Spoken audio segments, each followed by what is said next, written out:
Welcome back to Geeks, Geezers, and Googlization. I'm Ira Wolfe. This episode is another wake-up call. If you're still measuring your career in decades, you're already behind. Why? Because the career advice your parents gave you is now obsolete before you finish your morning coffee. Today, we tear down the fantasy of stable career runways. It's not grit and resilience you're missing. It's time. But before we get into today's episode, I want to share something a little unusual. Today's episode is based on one of my recent articles titled The Shrinking Half-Life of Adoption. I ran it through Google's Notebook Deep Dive feature, and what came back genuinely surprised me. It's one of the sharpest interpretations of an article I've written. It pulled out connections and implications I hadn't fully articulated myself. So take a listen, enjoy, and dig into where my idea goes next.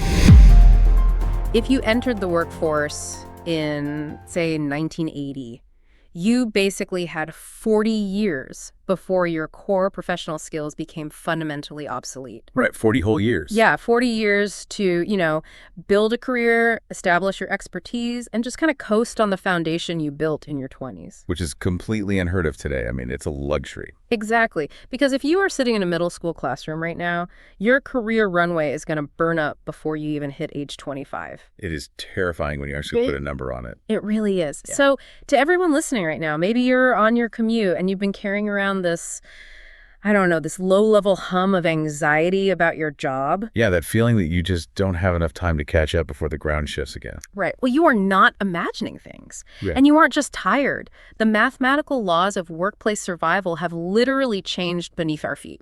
It's a profoundly validating realization when you finally look at the actual data. Because we have this tendency in modern work culture to internalize all that exhaustion as a personal failing. Oh, for sure. Like if I was just a bit more resilient, this wouldn't be so hard. Exactly. People think, if I used a better productivity framework, I'd be fine. But the data on workplace disruption tells a completely different story. The problem is not a lack of personal resilience. The underlying mechanics of how we experience change have completely shifted. Which brings us directly to the grounding source for today's deep dive. Welcome in, by the way. Our mission today is exploring this incredibly eye-opening article by workforce futurist Ira S. Wolfe. It's titled, Grit Isn't Missing, Time Is.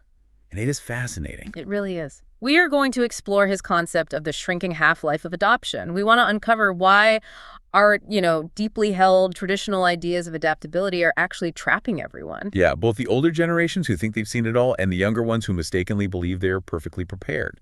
Okay, let's unpack this. Because to really understand why you might feel so overwhelmed, we need to move away from these vague feelings of burnout and anchor ourselves in a mathematical framework. Right, we need to quantify the chaos. And to do that, Wolfe borrows a specific term from physics, which is half-life. Like radioactive decay. Exactly. In physics, half-life is simply how long it takes for half of a given substance to decay. It's a predictable metric of breakdown. And Wolfe just applies that concept to the workforce. So in this context, the half-life of adoption is what exactly? It's how long it takes for half of a generation to adapt to a major systemic disruption.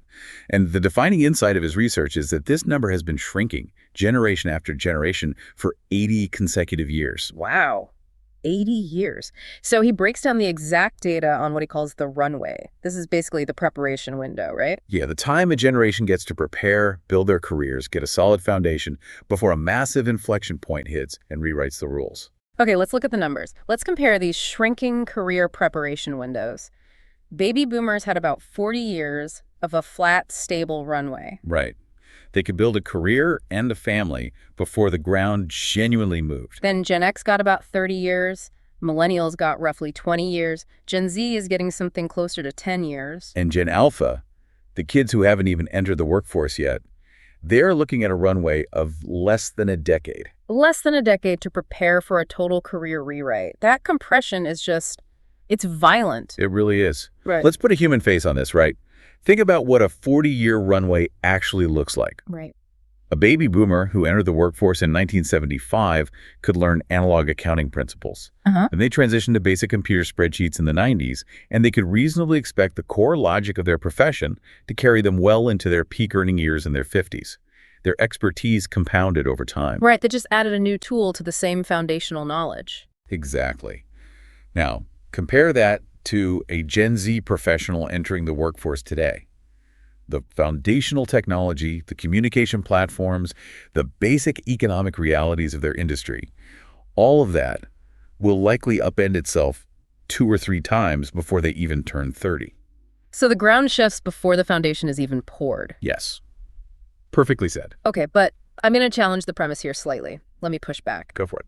Hasn't literally every generation in human history felt like the world was changing faster than the one before it? Like the people who lived through the invention of the steam engine or commercial air travel? No, they definitely felt like things were moving at warp speed, sure. Right. I mean, my parents talked about how overwhelmingly fast the world was changing during the dot-com boom in the 90s. And that is the exact historical counter-argument most people make.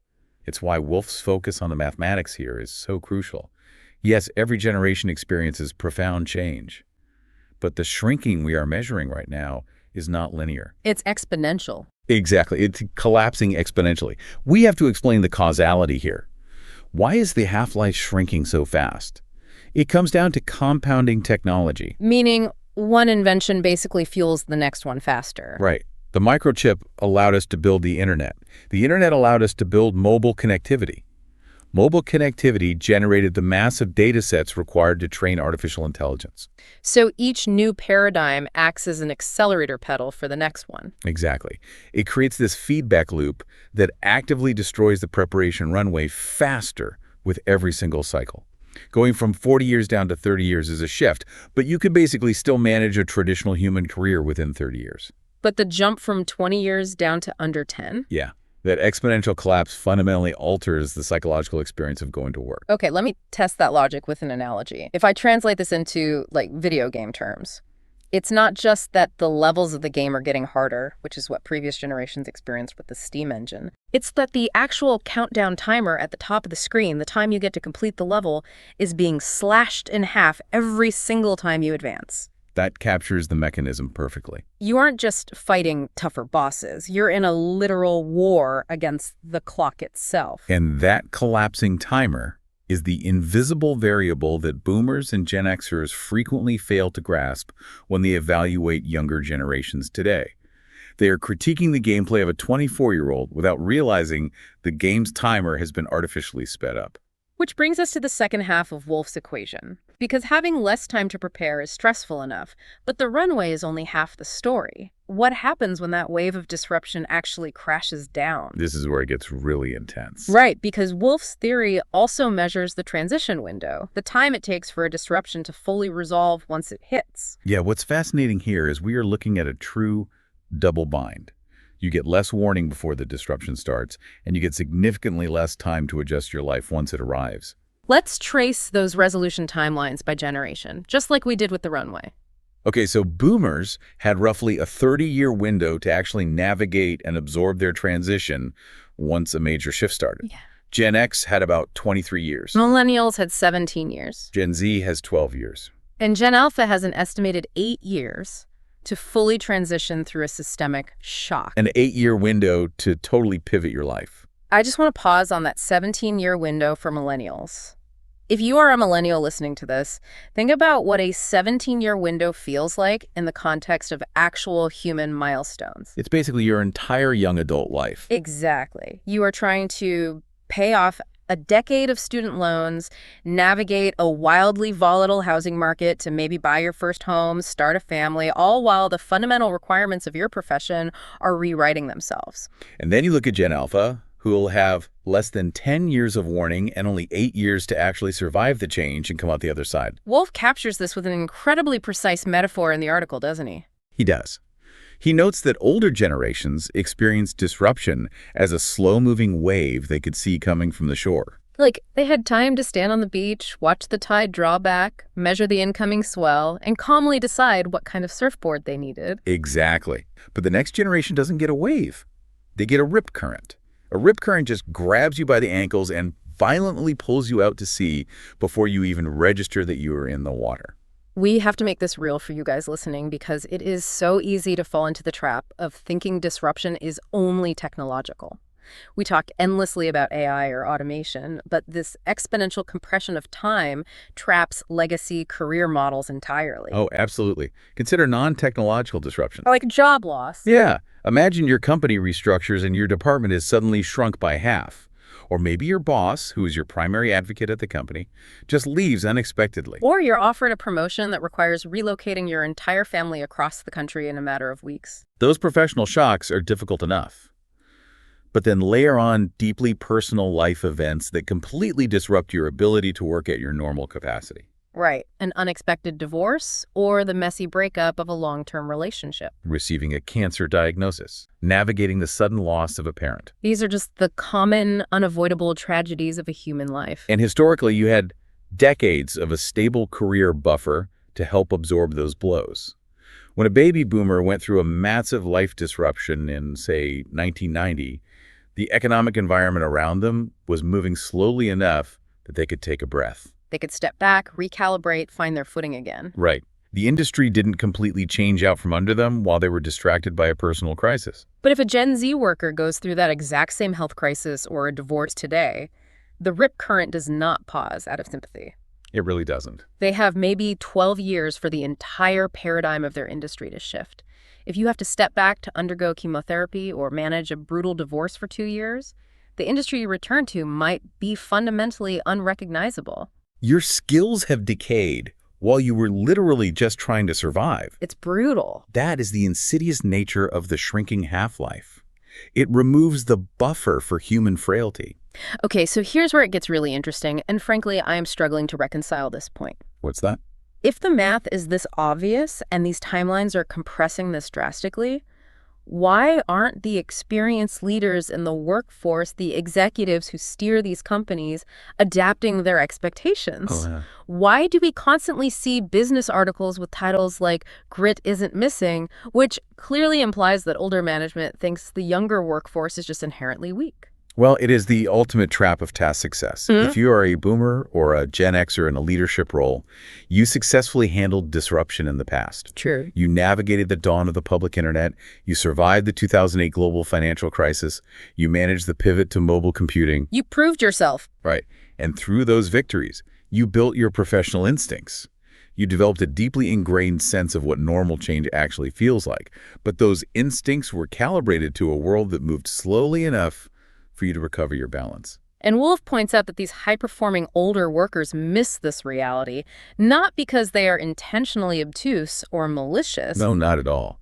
It's because nobody sends a push notification to your brain when your internal clock stops matching external reality. Your internal metronome was basically set in 1995. And it is still ticking in 1995 speed. But the world outside the boardroom window is vibrating at 2026 speed. That asynchronous ticking is the root cause of the tremendous friction we see in the workplace today. It has massive structural consequences for how businesses manage teams and how higher education prepares students. Just think about the incredibly familiar quotes you hear in almost every corporate break room or see plastered across LinkedIn think pieces. Millennials just don't have the grit we had. Oh, I see that one all the time. Or my personal favorite, Gen Z can't handle real pressure. They just want a quiet quit.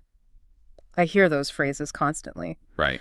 But connecting this back to Wolfe's work, including his other piece, the one titled "Stop Calling Gen Z Lazy, the Data Disagrees," the friction isn't about younger generations lacking grit or moral fiber. No, it is a fundamental mismatch in timelines. Older generations are measuring the readiness and the resilience of younger workers using a broken clock. Right. Put yourself in a standard performance review.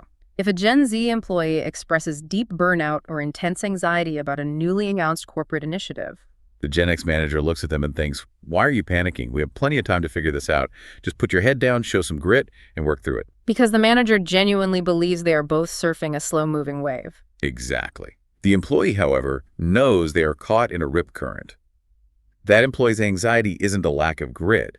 It is a terrifyingly accurate assessment of how little time they actually have to master the new initiative before their value to the company plummets. Okay, so if older management is using a broken clock, does that mean the Gen Z employees who are actively sounding the alarm are actually the ones with a realistic grasp of the timeline? Like, are they the ones we should be looking to for the survival blueprint? Well, you would certainly hope so, given that they are digital natives born into this chaotic compression.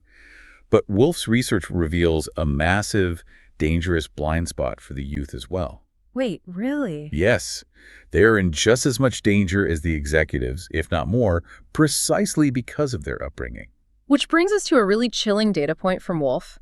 He notes that if you ask a room full of Gen Z or Gen Alpha students if they feel behind or if they feel like they are running out of time to adapt to the future, they will almost universally tell you no. They feel totally fine. In fact, they feel aggressively ahead of the curve. And why wouldn't they? Mm. Constant, relentless change isn't a stressful anomaly to them. It's the water they've always swum in. They've never known a stable 40-year runway. But this lifelong exposure creates a lethal overconfidence. They confuse being comfortable with a new iPhone interface, or prompting a new AI chatbot, or seamlessly migrating to a new social app every 6 months with true, deep, professional adaptability. It's a category error. Let me try a different analogy here to make sense of this. Okay, let's hear it. It's like being the world's most gifted mechanic for traditional gasoline engines. You are incredibly fluent in how the current machine works. You can take it apart and put it back together blindfolded. Right, you're a master. But that specific fluency doesn't prepare you for the day. The entire automotive industry suddenly switches to electric batteries. In fact, your absolute mastery of the gasoline engine actually blinds you to the fact that you need a totally new tool set. That is spot on. Fluency in the current wave of technology does not equal being braced for a total paradigm shift. If we connect this to the bigger picture, this gap, the space between how much runway a generation actually has, how much runway they believe they have, is the single most dangerous blind spot in the modern workforce. Wow. Both young and old are using a clock that no longer tells the right time. The older generation thinks the clock ticks slowly because it always has for them. The younger generation thinks they're masters of the clock simply because they know how to read the digital interface. But both are fundamentally unprepared for the moment the timer simply hits 0. Exactly. So what does this all mean? We have officially diagnosed the systemic blind spots across basically everyone alive today. The older folks are relying on outdated, slow-ticking instincts, and the younger folks are mistaking their tech savviness for actual survival skills. Which is a rough place to be. Yeah. So how does the listener, the person who now realizes the rip current is actively pulling them, actually survive this? What are Wolfe's actionable takeaways? Wolfe provides a very clear, uncompromising directive for survival, and it requires a total paradigm shift in how we view our own brains. First, you have to stop treating adaptability as a fixed personality trait. Like you aren't just born an adaptable person or not an adaptable person, the same way you were born with brown eyes or blue eyes. Exactly. You have to start treating adaptability as a decaying asset. A decaying asset. Well, I hate it, but it's incredibly accurate. It is a brutal but brilliant phrase. It has a half-life of its own, and it must be actively renewed on a schedule that is getting shorter every single year. You cannot just learn a complex new skill in 2024, pat yourself on the back, and coast on it until 2030. That asset decays in a matter of months now. Okay, but I want to push for practicality here. What does recalibrating your clock or renewing your decaying asset actually look like on a random Tuesday at the office? It looks like instituting a ruthless, recurring audit of your own relevance. Right. On a practical level, it means changing your learning habits from episodic to continuous. If you are waiting for your employer to schedule a training seminar to teach you the new industry standard, you have already lost. Because they're too slow. Way too slow.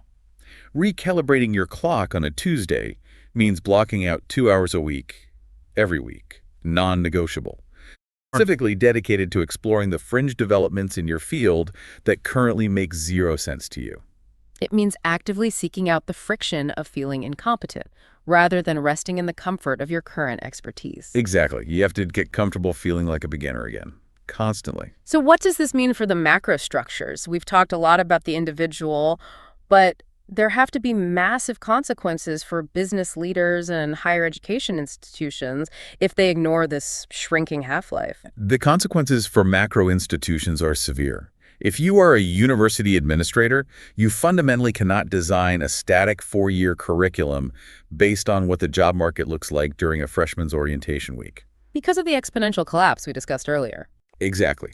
That specific job market will have decayed and morphed into something else entirely by the time they walk across the stage at graduation. So higher education has to shift from delivering a finished product to What, teaching the mechanics of rapid unlearning and relearning? Yes, the focus has to be on the meta skill of adaptability itself. And if you are a business leader, you have to stop assuming that young people have more time to figure things out. Because they actually have less. Right. Your corporate onboarding and training programs need to reflect a 10-year runway, not the 30-year runway you enjoyed when you were a junior associate. So for everyone listening, regardless of your specific generation or your job title, Wolfe's final directive is essentially to stop assuming your own hard-won instincts about the pace of change are still accurate. They aren't. Your instincts were highly accurate for the world that was forming when you first successfully adapted to it. But they are completely untethered from the world that is forming right now. You have to actively recalibrate your internal clock, or you are going to find out the hard way that it stopped ticking correctly years ago. And honestly, it requires a profound amount of humility. You have to wake up every few years, and given the data, soon it will be every few months, and look at your industry, admit that you don't know the rules anymore, and actively seek them out again without letting your ego get in the way. That is a tough pill to swallow. Let's quickly recap the journey we've taken through the data today. We started with the mathematics of the shrinking workplace runway, tracing the exponential collapse from a comfortable 40 years for boomers down to barely 10 years for Gen Z. Yep, the collapsing timer. Then we explored the double bind. Less time to prepare, combined with a viciously fast rip current of an 8 to 12-year window to resolve the disruption once it hits. And we applied that not just to tech, but to life events like a career pivot, a divorce, or a sudden illness. The loss of the human frailty buffer. Right. Then we uncovered how older generations are trapped by their own past successes, unfairly measuring the grit of younger workers with a broken, slow-ticking clock. Finally, we exposed the dangerous overconfidence of younger generations who mistakenly believe their fluency with today's apps equals readiness for tomorrow's structural collapse. Which raises a final vital question, I think.